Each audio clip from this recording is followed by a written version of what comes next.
In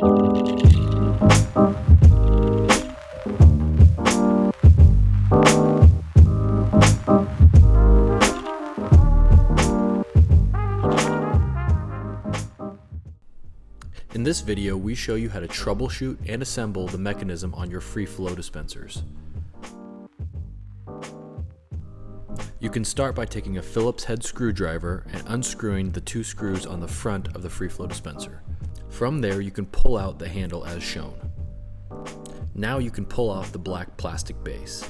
This houses the free flow limiter ring as well as the backing for that free flow limiter ring.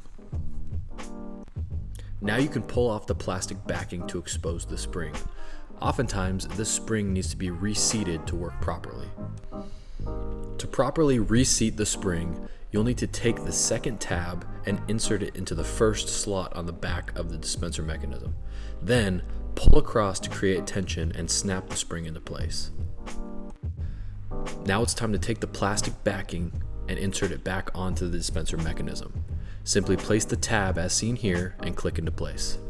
Now it's time to take the limiter ring and place it back on the front of the dispenser, followed by the handle sliding into place. The last step is to simply slide the handle back into the dispenser and then secure the screws with your screwdriver. As always, if you have any questions at all, please contact our team directly.